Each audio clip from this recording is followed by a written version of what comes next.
नंद भगवान की, सनातन धर्म की।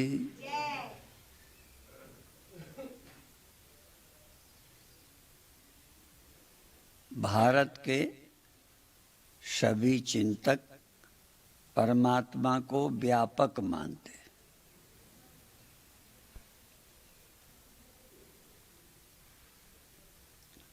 भारत में एक संप्रदाय बना है, नाम नहीं लेना, वो परमात्मा को एक देशी मानते हैं।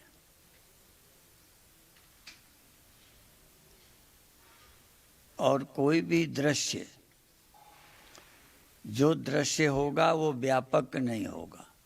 जो दृष्टा होगा, दृष्टा के समय व्यापक नहीं होगा, क्योंकि दृष्टा को भी सीमित होना पड़ेगा और दृश्य को भी। जैसे मुझे तुम दिख रहे हो, तुमको मैं दिख रहा हूं। क्यों? देखने वाला अलग है, दिखाई देने वाला अलग है।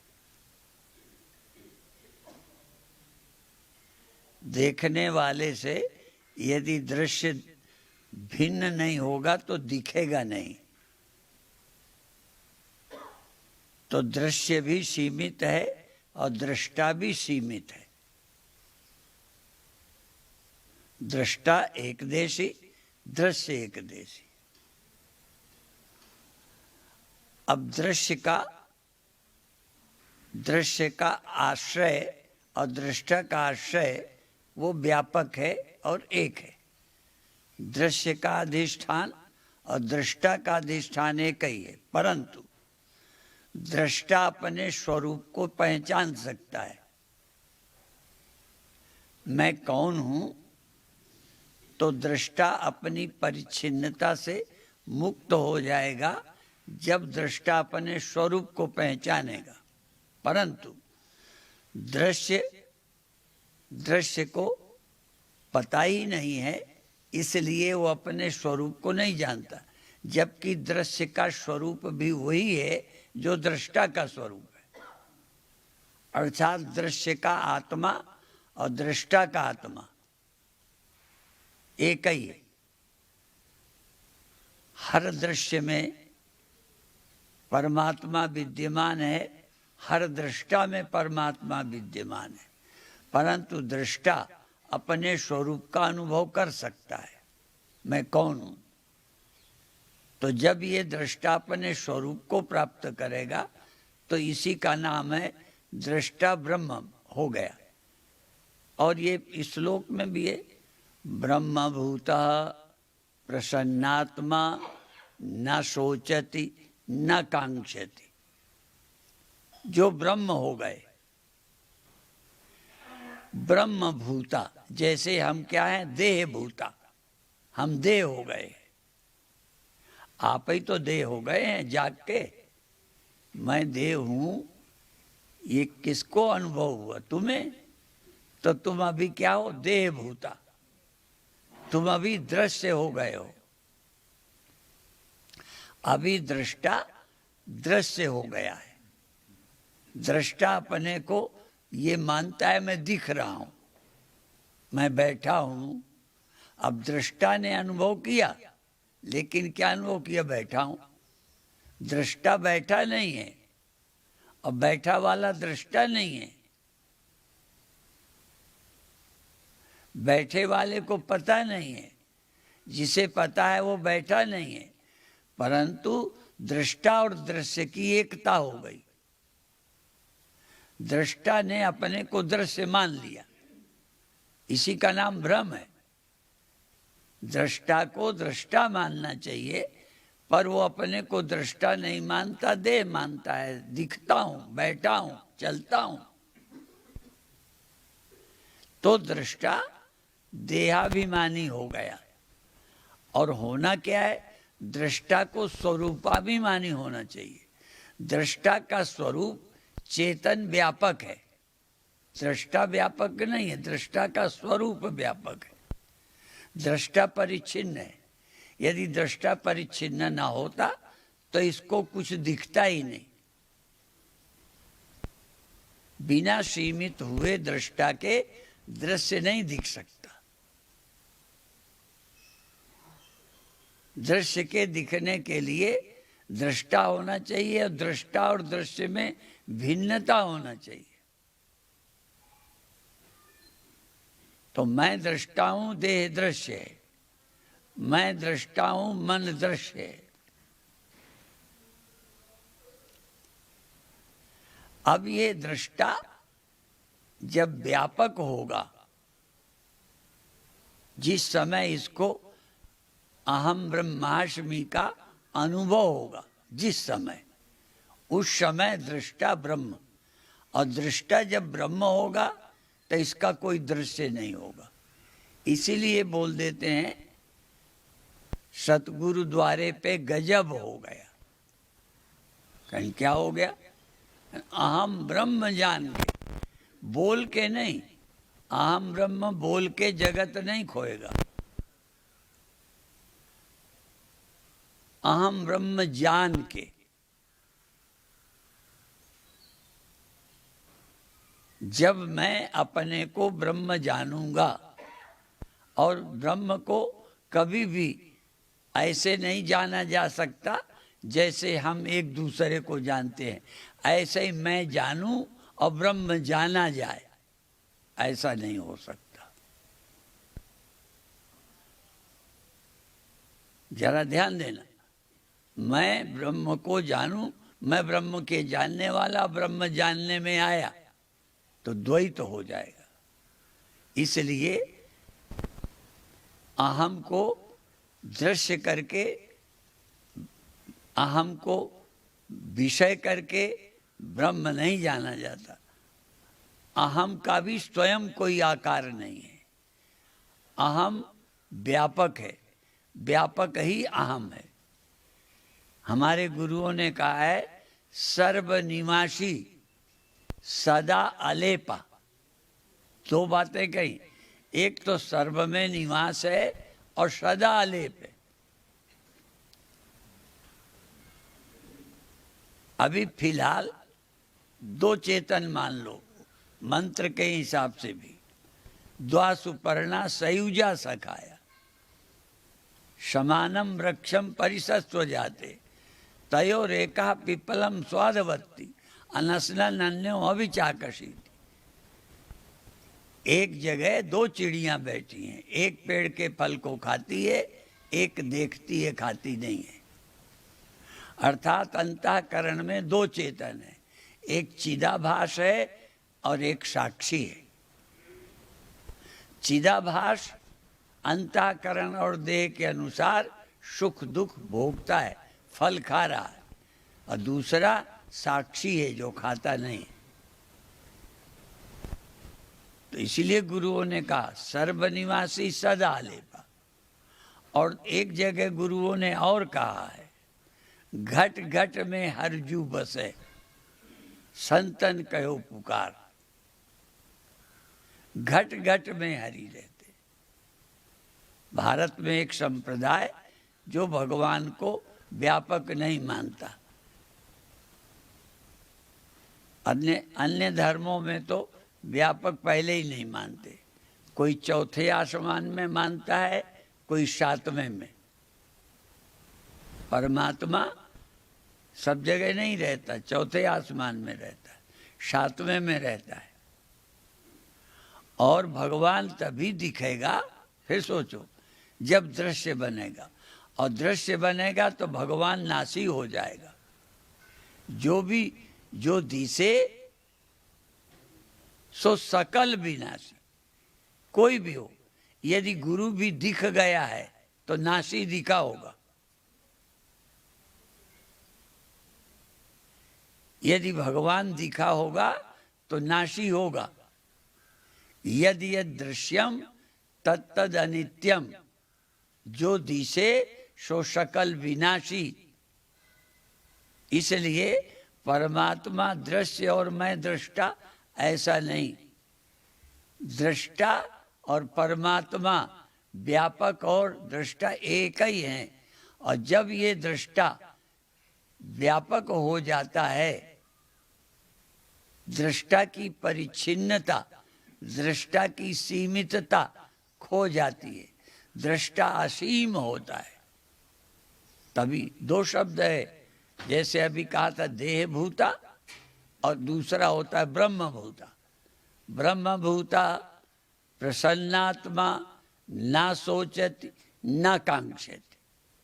जो ब्रह्म हो गए हैं, आप क्या हो गए हैं? देह हो गए हैं। जीव भी अभी नहीं है। ममई वांसो जीवलोके जीवभूता।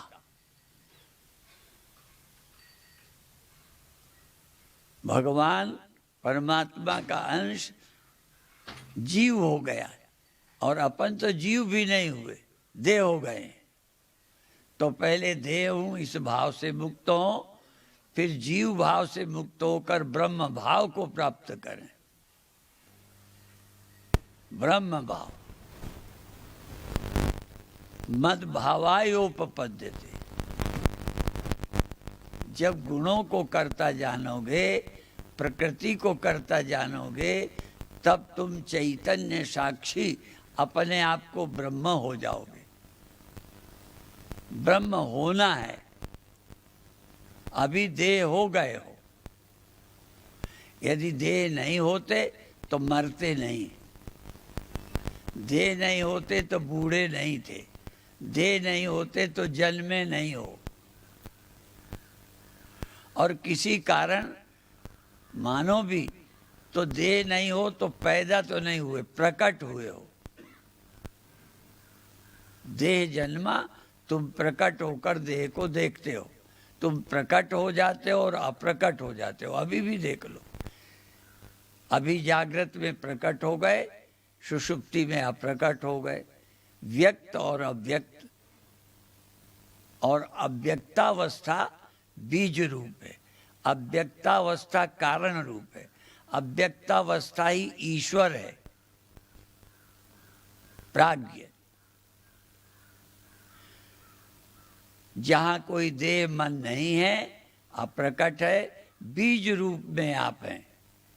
जैसे रोज सुनाते हैं, फिर याद करा दें, एक डॉक्टर गहरी नींद में गया तो डॉक्टर हूं ये उसे पता नहीं है, पर बीज रूप में वो डॉक्टर है। जैसे एक इतना सा बीज लाएं पीपल का, उसमें कोई पेड़ दिखाई नहीं पड़ेगा, पर पेड़ छिपा है।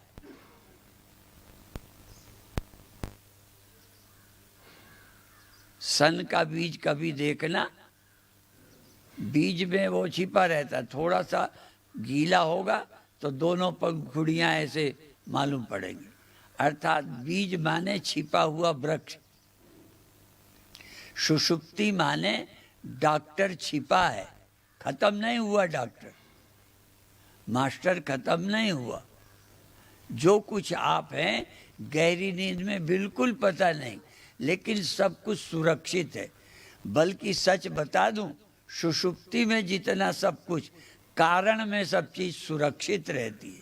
जब महाप्रलय हो जाती है तो सृष्टि समाप्त नहीं होती। महाप्रलय में सृष्टि बीज रूप में विद्यमान रहती है। जैसे सुषुप्ति में आप मास्टर हो, डॉक्टर हो, साधु हो, चोर हो, सुषुप्ति में खत्म नहीं हुए आप, सब बीज रूप में है, जागे निकल आया। तो ये सृष्टि महाप्रलय में बीज रूप में बनी रहती है, फिर ये प्रकट हो जाती है। और बीज रूप में जो सृष्टि है उसी अवस्था को नाम ईश्वर है। अर्थात ईश्वर रह जाता है सृष्टि ईश्वर में, और बाद में फिर प्रकट हो जाती। फिर वो संकल्प करता है, एको हम बहुश्याम प्रजाए, वो एक का फिर प्रकट हो जाता है। ऐसे ही आपका देखना, आपका सुनना, आपका सूंघना, आपका सोचना, इतनी योग्यता आप में है। गहरी नींद में कहाँ थी? गहरी नींद में समझते थे, सुनते थे, सोचते थे, सारा ज्ञान जितना अभी है सारा ज्ञान नींद में गया, लेकिन खत्म नहीं हुआ, ध्यान रखना। सब कुछ नींद में बीज रूप में सब विद्यमान है। फिर जागे आ गया, फिर डॉक्टर हो गए, मास्टर हो गए, पापी हो गए, पुण्यात्मा हो गए। तो प्रकट और अप्रकट, भगवान ने यही कह दिया, अव्यक्तादीनि भूतानि व्यक्त मध्यानि भारत। ये नहीं कहा सृष्टि नहीं थी, आदि में सृष्टि अव्यक्त थी। अव्यक्तादीनि भूतानि, ये सारे प्राणी पहले अव्यक्त थे, नहीं थे नहीं, अव्यक्त थे। व्यक्त मध्यानि, फिर बाद में व्यक्त हो गए, फिर दिखने लग गए। पहले नहीं दिखते थे, अब दिखते हैं। तो भगवान ने कहा अव्यक्तादीनि भूतानि व्यक्त मध्यानि भारत। अव्यक्त निधनान्य हो, मृत्यु में क्या होगा? जिसको तुम निधन कहते हो, मृत्यु कहते हो, अव्यक्त निधनान एव, मृत्यु में ये अप्रकट हो जाते हैं, अव्यक्त हो जाते हैं। इसमें तत्र का परिदेवना, इसमें दुख की क्या बात है? प्रकट और अप्रकट, दिखने लगे नहीं दिखने लगे, दिखने लगे नहीं दिखने लगे, बस इसके अलावा तो कुछ है नहीं। व्यक्त और अव्यक्त होते रहते हैं। जैसे किसी नदी में बैलगाड़ी निकले तो पहिया दिखने लगता है आधा और फिर छिप जाता है। ऐसे जो दिखता है फिर आधा ही दिखता है, जो नहीं दिखता था दिखने लगता है। छिपा वाला भाग दिखने लगा, दिखने वाला भाग छिप गया, इसी का नाम गाड़ी है। तो जीवन में भी व्यक्त और अव्यक्त होते हैं, मृत्यु नहीं होती। और मृत्यु के लिए भगवान ने कह दिया अव्यक्त निधनात्, निधन से अव्यक्त होते हैं। निधन, मृत्यु माने अव्यक्त होना, जन्म माने व्यक्त हो जाना, व्यक्त हो गए। जैसे जगत मालूम पड़ने वाला माने जग जाना, नहीं मालूम माने सो जाना, मर जाना नहीं। मर जाना तो भाषा में ही नहीं है अध्यात्म की, परंतु हम सम्मोहित हो गए तो लगता है व्यक्त बने रहे, ये व्यक्त बने रहे, अव्यक्त होने को मौत मानने लगे। इसलिए ये उपदेश किया, जा मरने से जग डरे। जग डरता है, मेरे मन आनंद। क्यों? कहना व्यक्तावस्था में कोई दुख नहीं रहता, व्यक्तावस्था में कोई न कोई समस्या है। बड़े से बड़े हर तरह की सुविधा वाले को भी समस्या है, लेकिन अव्यक्तावस्था में कोई समस्या नहीं। जैसे नींद में तैसे मृत्यु में। अव्यक्तावस्था दुख की नहीं है, अव्यक्त में कोई दुख नहीं। हाँ, एक ही है कि अव्यक्त वाला व्यक्त हो जाएगा, ये मरा वाला मरा नहीं रहेगा, अव्यक्त नहीं रहेगा, फिर व्यक्त हो जाए। ये सोया सोया नहीं रहेगा, फिर जग जाएगा। इसलिए गरीब आदमी, दुखी आदमी सो गया, चैन में था, जागा फिर गरीब हो गया, जागा फिर कुंवारा हो गया, जागा फिर भी विधवा हो गई। सोई थी तो कोई विधवा ही दवा नहीं थी। गहरी नींद में विधवापन का दुख नहीं होता, मर जाऊंगा का ख्याल भी नहीं होता। इसलिए क्या दुख? सुषुप्ति जितना आनंद, जबकि कोई आनंद खास मालूम नहीं पड़ता। आनंद मालूम पड़ता है विषय भोगों में, लेकिन सच्चाई ये नींद ही एक ऐसी है जिस आनंद में कोई खतरा नहीं है। कोई दूसरा नहीं है, कोई विकल्प नहीं है, कोई गड़बड़ नहीं है, बिल्कुल। जिस नींद में किसी तरह का कोई दुख नहीं रहता, सिर्फ एक है कि नींद रहेगी नहीं, बस। नींद बनी रहती तो कोई दुख ही नहीं था, न मरना था, न जीना था, न कुछ चाहिए था, न धन है, न मेरा न तेरा। जिनकी समाधि नहीं हुई वो सुषुप्ति का ध्यान रोज करें। ध्यान करते करते सुषुप्ति में क्या था, क्या समस्या थी, क्या चिंता थी।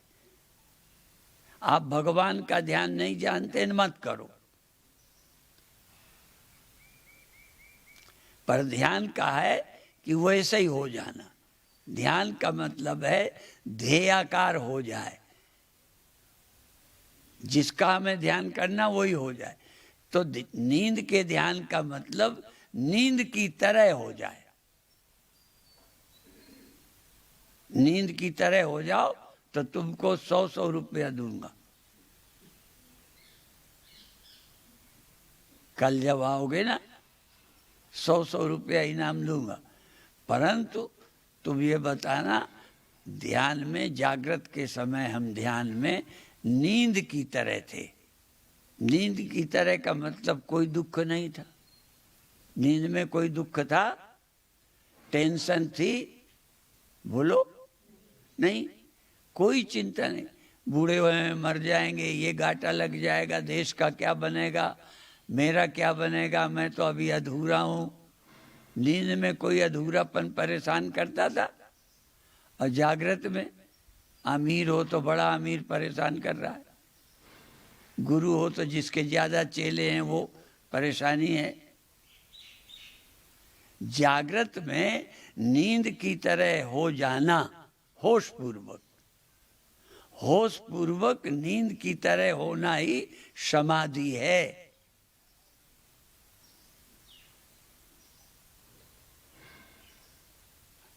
होश का मतलब सब कुछ है, पर मैं माने हमारी बुद्धि, मैं माने मेरी चेतना।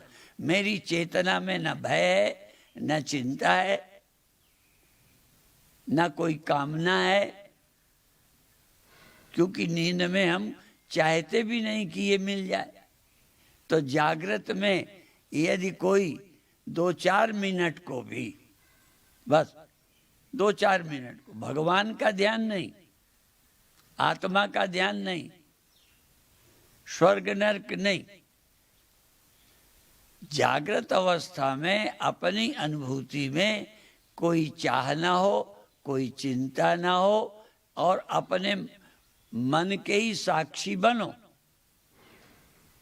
ईमानदारी से देखो कि इस समय लेटे हुए आपकी बुद्धि में कुछ पाने की इच्छा तो नहीं, कहीं जाने की इच्छा तो नहीं, कुछ होने की कामना तो नहीं, कुछ हुए को खतरा तो नहीं लगता कि अभी तो मैं मिनिस्टर हूं, अब ना रहूंगा, अभी तो मैं जिंदा हूं, फिर ना रहूंगा। नींद वाले को ना रहूंगा या रहूं, नींद का ध्यान कोई कर ले, इससे बड़ा कोई साधक नहीं है। और मैं श्लोक भी बोल दूं, ध्यान किसका किसका, स्वप्न निद्रालंबनम वा, स्वप्न का सहारा लो और नींद का। ध्यान में किसका, स्वप्न। स्वप्न क्यों, स्वप्न का सहारा क्यों ले ध्यान में? स्वप्न का इसलिए लो कि देखो कितना कितना स्वप्न था, जागे तो क्या समस्या। तो स्वप्न का ध्यान करके जगत को स्वप्न देखना। जागृत में भी मरने का भय न लगे। क्यों? मरना तो ख्याल है, जन्मना ख्याल है, हानि लाभ ख्याल है, स्वप्न था वो। इस समय भी ये स्वप्न देख रहे हो कि हम मर जाएंगे, हम आदमी हैं, हम गरीब हैं, अमीर हो जाएं या अमीर हैं तो गरीब ना हो जाएं। ये जो जागृत में विचार कर रहे हो, समझो ये तो स्वप्न है, इसमें क्या। स्वप्न से जब जागते हो तब निश्चिंत होते हो, यहां तुम जागृत में ही निश्चिंत हो, क्या कि सब स्वप्न है। जागत को जागने में ही स्वप्न देख लो कि जन्म स्वप्ना, मरण स्वप्ना, मेरा तेरा स्वप्ना, मरना स्वप्ना, जन्मना स्वप्ना, गरीबी अमीरी स्वप्ना, केवल सत्य चैतन्य उमा कहो मैं अनुभव अपना। वो कहते हैं शतहरि भजन जगत सब सपना, और हम कहते हैं शत आत्मा जगत सब सपना। सत्य मैं चेतन, जगत सब स्वप्न, सब स्वप्न। अब इसमें स्वप्न में रहे ना रहे इसका क्या। तो जागृत को स्वप्न की तरह देखने के लिए स्वप्न का आलम्बन लो। और दूसरा निद्रा, निद्रा का आलम्बन लो, दो का ध्यान करो। या तो जगत को स्वप्न है, जन्म स्वप्न, मरण, मेरा तेरा सब स्वप्न, केवल चैतन्य आत्मा सत्य है। मैं चेतन के अलावा, मुझ दृष्टा साक्षी आत्मा ब्रह्म के अतिरिक्त कुछ सत्य नहीं है। एकमेवा द्वितीयम, अहम केवल मैं हूं, बस ये देखो। और दूसरा गहरी नींद देखो। गहरी नींद में मुझे कोई चाह नहीं थी, कोई चिंता नहीं थी। तो जागृत में यदि 10 मिनट को चाह रहित, चिंता रहित हो जाओ तो क्या घाटा लग जाएगा। नींद में तो चले ही गए थे, नींद में तो चिंता चली गई थी, पर आपने नहीं हटाई, आपने पुरुषार्थ नहीं किया, आपने बुद्धि नहीं जगाई, समझ नहीं जगाई, प्रकृति ने सुला दिया, आप निश्चिंत हो गए। तो प्रकृति ने किया, तुम्हारा क्या पुरुषार्थ है। तुम्हारा पुरुषार्थ है कि तुम जागते में सब चिंताओं से मुक्त हो जाओ, जैसे है ही नहीं कुछ। मुझे चेतन के अतिरिक्त ना कुछ था, ना कुछ है, ना कुछ होगा। चेतन ही था, चेतन ही है, चेतन ही रहेगा। आज सच, जुगाद सच, है भी सच, नानक होशी भी सच। चैतन्य सत था, है रहेगा। और चैतन्य माने चैतन्यता नहीं, चैतन्यता तो ये आती है और चली जाती है। चैतन्यता आई और नींद में गई। चैतन्यता नहीं, चेतन, जिस चेतन के रहते चैतन्यता आई, रही और चली गई। चेतन न आया न गया न कभी जाएगा, न आया है कभी। आया कहे सो बावरा, गया कहे सो कूर। आया गया कहीं नहीं, ज्यों का त्यों भरपूर। तो ये है, इतनी सी बात। लोग कोई ध्यान करेंगे, कुछ करेंगे, ये कितनी सरल सी बात है। परंतु शुरू में जैसे बच्चों का मन पढ़ाई में नहीं, खिलौनों में लगता है। इसीलिए प्राइमरी के बच्चों को गोलियों से, खिलौनों से गिनती सुनाएंगे, फलों की डिजाइन से नाम बताएंगे। तो इसी तरह से अन्य सब ध्यान बचकाने ध्यान है वो भी ध्यान।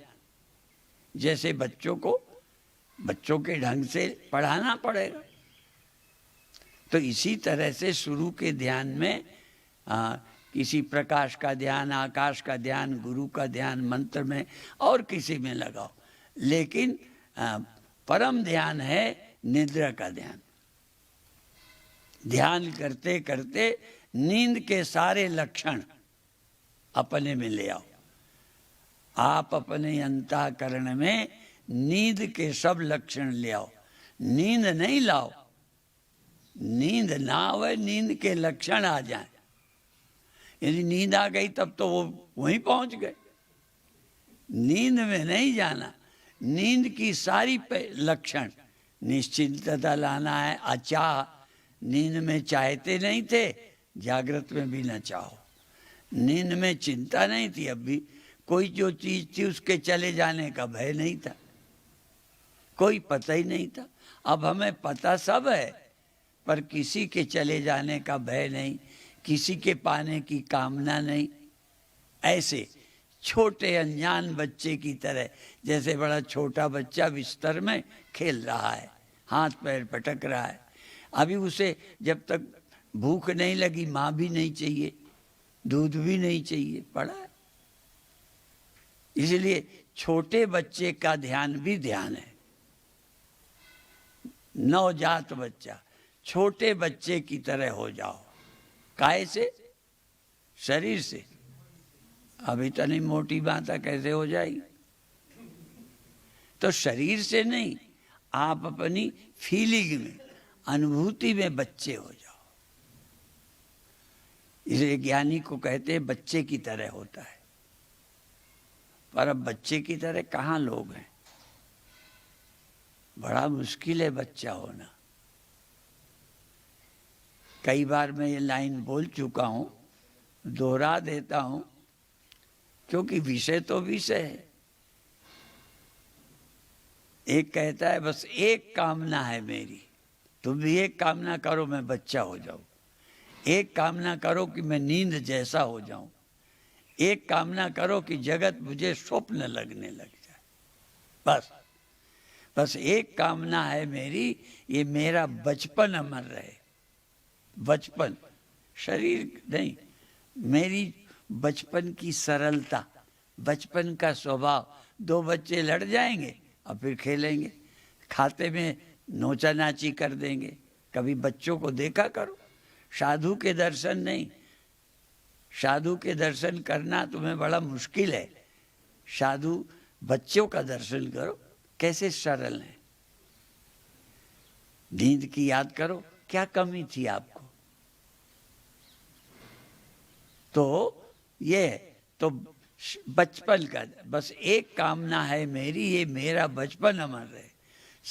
सब वीर जवाहर बन लेंगे, सब नेताजी का तन लेंगे, दुनिया की राख स्वर्ण करने वैज्ञानिक सब बन लेंगे, सब में हो परिवर्तन, परंतु मेरा ये बचपन अमर रहे। बस एक कामना है मेरी। ठीक है, तो एक ही कामना करो कि हम नींद जैसे हो जाएं जागृत में, बच्चे जैसे हो जाएं बुढ़ापे में। ठीक है, तो अभी इतना ही कहकर समाप्त करते हैं।